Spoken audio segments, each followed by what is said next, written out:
Hello again, my name is Dr. Bill Johnson. I'd like to welcome you to another edition of Exploring Our Schools. Today I'm doing really a show about a show. And one of the wonderful things that we offer here at Southside High School, which is the IB Film Program. It's one of my favorites. I really enjoy speaking to the students who are really deeply involved in film and what it means to them. But what I'd like to do is just kind of start off with the teacher, Debbie Tanklau. And before I do that, just let me introduce two of our other guests, our stars for today. All right, Nick Pandolfo, who's a junior here at Southside, and Dan Finning, who is a senior, and we'll get into you guys just in a few moments. But Deb, could you just talk a little bit about the IB Film Program, what it means, and how it has evolved over time? Okay. So the main point of the program is to teach students to understand how film elements create meaning.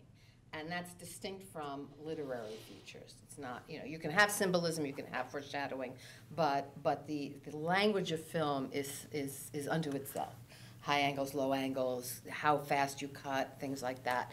So it's a little bit of a steep learning curve, I think, in 11th grade, in the first year. But so much is about the message.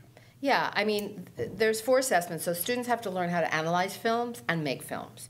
So we look at films, we look at quite a few films, we look at films from different periods, from different genres, from different movements, and then we also make films and apply some of what we learn from watching films into making them. So all the students have to show some proficiency in 3 different jobs, so directing, editing, cinematography, sound design, writing. So they all get, it's everything. It's a lot to do in 2 years. And I always say, when you go to college and you take a film course, you would never take anything like this. You're going to take either a cinema studies course where you analyze the films, or a production course, or even specifically a cinematography course or an editing course. So it's a lot to do in 2 years. So we were also one of the first, there were 6 schools that piloted this program in 2001. I remember. And so we were in on the ground floor, and so it's been through a lot of, but this is the first real curriculum change. Dan's year is the first year that's going to be assessed for these for the new curriculum. So it's pretty challenging just to adjust, because there's a lot of work to do. So they're just, now seniors are finishing up in a little bit of a rush, but trying to finish up and upload everything onto the IB. You know what, I'm going to walk backwards. Let's start with the end in mind. So you're nearing the end of the 2-year course of studies. Yeah. So tell me a little bit about what it is that you do towards the end. I mean, I know there's going to be a film that you produce and direct, and it will be available for us, hopefully, on the school channel in some time. What do you do? How are you involved in it? So recently we just finished editing and producing our own, it's around 5 to 7 minute film. And what I really liked about that is you have complete creative control over, like, the product that you produce is sort of in your image. And we had a film, basically, it's about 2 boys, and they want to be the best landscapers in town. And it's more humorous, and they have to compete with a rivaling landscaper crew, and they have to outsmart them. They have to do whatever it takes to become the best in town, and that was a lot of fun. And right now, do you work on this by yourself? No, there's got to be a team of people. Yeah, it's a team of people. So you sort of get together with people, whether it be your friends or people that have a similar schedule to you, and you sort of work out and make sure like everyone's on the same page and that everyone's ideas are presented, and it could be like everyone's product that they're proud of and satisfied with. Now, 5 to 7 minutes doesn't sound like a whole lot when you're sitting there watching it. Yeah, but to produce 5 to 7 minutes, you need actors, cameras, a script, a director. How do you manage to pull all that together? Well, first we have 3 phases. For the most part, we have pre-production, we have the production phase, and then we have post-production. So pre-production, that's where we identify everyone's role, whether it be editor, cinematographer, director, sound designer. And then from there, we create a script, we create a storyboard, we make a schedule, we make sure we know the locations we're using, the actors we have. we want to be organized beforehand, so it would be easier during the post-production phase. We'll have everything outlined and we know exactly what to do. And then comes the production phase, where we actually shoot the film and we get the footage we need to create it. And that's very involved because we need to have, we have to go around to different locations. We got to make sure that we get the right shots because, well, it is 5 to 7 minutes. There's a lot of footage that we might not even use. We take a lot of different takes and different shots to make sure everything lines up and makes it more smooth for the post-production phase. And that's when we basically... So not only do you need people to cooperate, you need equipment to cooperate with you at the same time. Yeah. Yeah. There's a lot of moving parts. There's a lot of different elements to it. It never ceases to amaze me how they can incorporate all of this in such a short period of time in their life and still pull it off and do it very, very successfully. So I'm anxious to see this, by the way. So the post-production, when you said, I mean, how many takes, for example, do you have to do on a typical scene? Well, for a typical scene, for each shot, we like to take several takes just to make sure that, like, let's say if the actor messed up, we would have to reshoot it.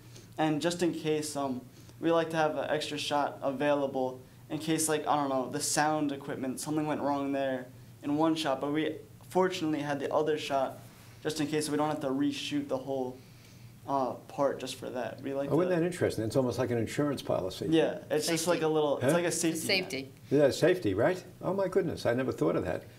Yeah. So at the end, I mean, you spend a lot of time in the editing room, I presume. Yes, there's a lot to it too because we have each individual clip, and we got to make sure we have to cut some of it because usually we leave a little time before and after to make sure that we can properly edit it. And from there, we have to put each clip together in order to create the final product that we see. So creativity walks its way in the door a number of different ways and a number of different times, right? Yes. When you script, did you write the script yourself?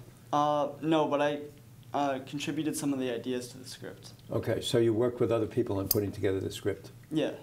Yeah, what amazes me about the scripts when I've seen them is the amount of detail that's involved. It's just not dialogue, it's dialogue and what's some of the other things that you have to put? We also include some sort of stage directions to make sure like our actors know because they're not working with us. Most of them aren't working with us for the pre-production. We usually get friends that aren't even in IB Film to help us out, which we're very grateful for. But we have to put like the stage direction so they can understand like the sort of tone and like how they should act. Like if they're confused or they're just like I don't know, you know what I'm saying? Like little gestures in order to reincorporate the dialogue and like give a certain tone to it. And how many actors did you have just to do? Well, for this we had a couple of actors. We had around 6 or 7, I would say, but we had 4 main actors throughout the whole film. And where do you find them? How do you find them? Well, we first ask like close friends to see if they're willing to do it, but we also in And this they're case, still friends? Yeah. Right. Right. Go ahead. Yeah, but we also had a couple of guys in our production. Since I was cinematographer, we had a couple of guys that like the editor, for example, was in the film, and the director was in the film because they didn't have to do anything behind the camera. They could just willingly be in it. Yeah. So he's year 2, you're year 1. What's year 1 like? So the entire course starts off with learning about the elements of cinema, which comes down to cinematography, editing, sound, and mise-en-scène, which is kind of like what's in the scene, costumes, props, locations, stuff like that. So that was the first whole section, was analyzing scenes for those specific things. And then eventually you move into a production from a script that Ms. Tenko gave us, and we all have the same script, and we could take it in any direction we wanted. Oh, so you do a production in year 1 as well? Yes, a few. We're on our 2nd one right now. Oh, really? Now, Yes. What kind of production? Well, the first one is Ms. Tenko would give us a script, and everyone in the class has the same script, and we get split into groups, but we have creative license on what we want to do with it. And we get our own actors, locations. Genres. You had styles Yes. that were assigned. We did have a specific period of film that we had to base it on. My group got the French New Wave. So we would look at the elements that were used during that period, and then we would take those and put them into our film. Like my favorite thing we did was ours ended on a freeze frame, because that was really common in that time. And so it comes down to not only shooting, but also editing is really important for that project, just because of the elements. Like one group had to put theirs into black and white, take the sound out. They were doing German Expressionism. Mm-hmm. And so it comes down to a lot of editing. But then, So what about the second production? the second is what we're working on right now, is a project based on portals, which is sort of, it's a trick you can use where if like I walk through a door going into a room, but then the room I walk into is a completely different room that door wouldn't lead to, almost. So we're supposed to use portals in creative ways to make a chase sequence. So like we have in what we're working on right now, we just shot it yesterday actually. One of my friends, he jumps off the stage into the pit, but then he falls out of the tree in the quad, which is sort of an example of a portal. And then we have to edit that together to make it seem like a smooth entrance and exit. So there really is not much that you don't learn in this. What got you into it, by the way? Why film? Yeah, both of you. I mean, I'd just be interested in knowing. I always found film to be really fascinating, and I really think it's interesting how you can take like this. I think for me, it's really satisfying to edit a film, and you have all these moving parts, and you all put them together to make like this final product that you can appreciate, other people can appreciate, and it's in your own image. I think that's really cool, and I also find analyzing film really cool to see sort of the thought process behind all these directors, and how they give a certain meaning in their film, and what they use in order to incorporate. How about you, Nick? I think that I've always thought that everything that goes into making a film is really fascinating to me, and I was considering going into film in college, so I thought I would take the class and see how I like it, and I did. I haven't ended up signing. That's what I want to pursue. So I think I took the class because it's always really fascinated me.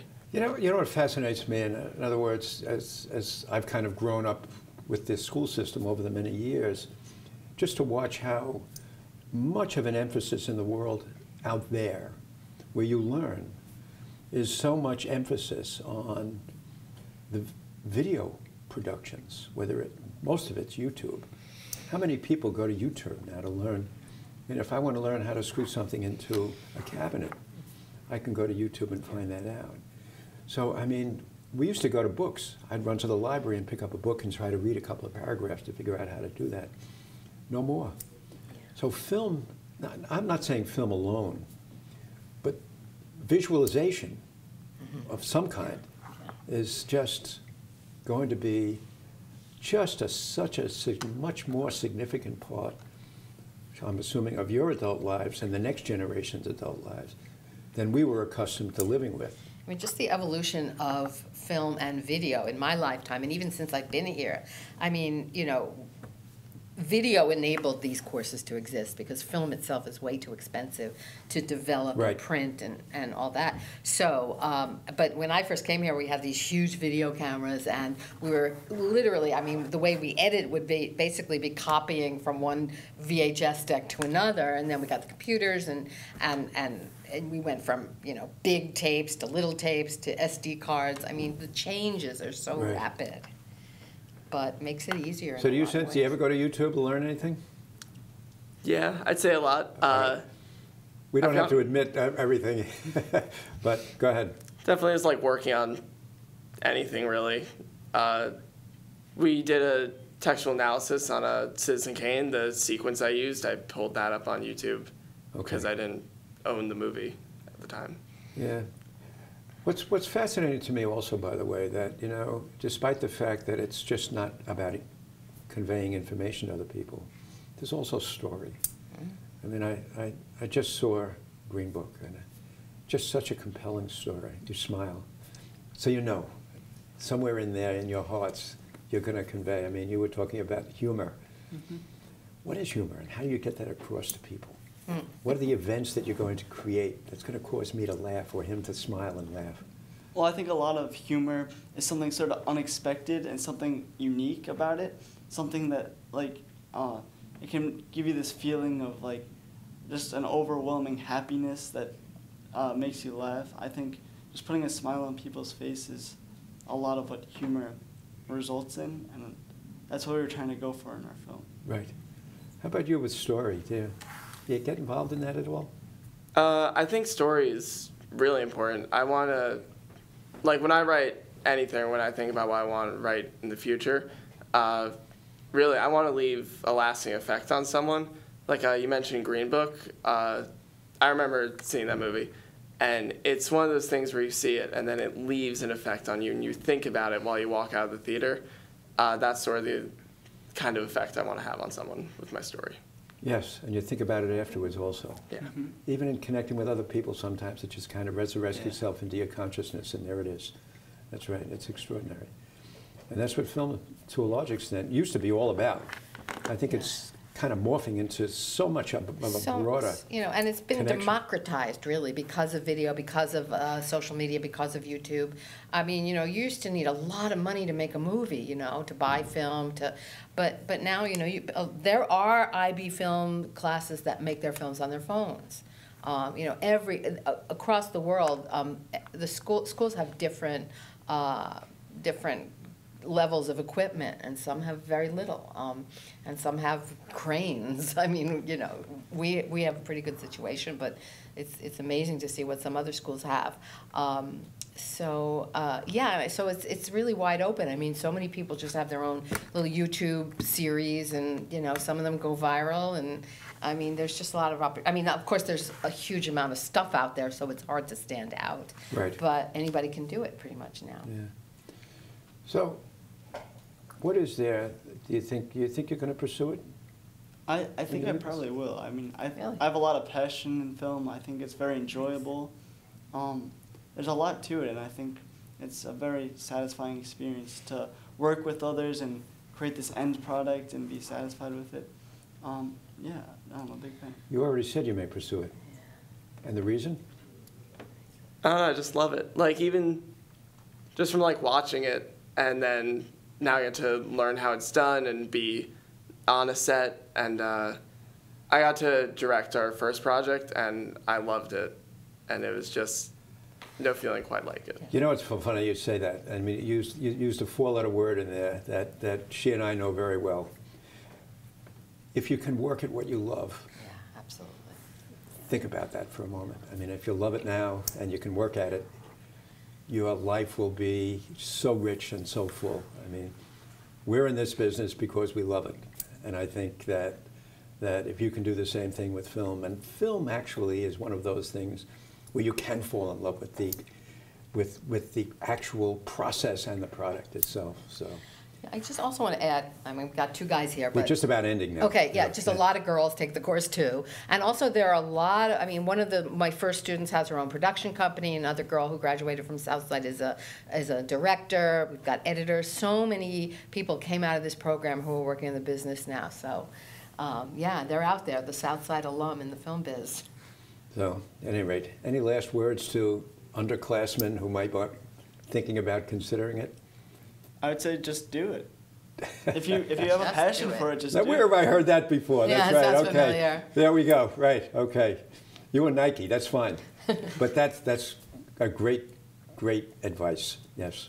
Anything, Nick? Take the class. It's incredible. Okay. Best period of the day. It is. Okay. We know that. Right. And she's been terrific all these years, and we've watched the program grow, evolve, and change.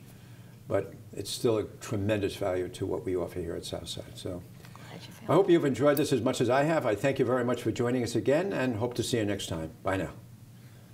Oh, you got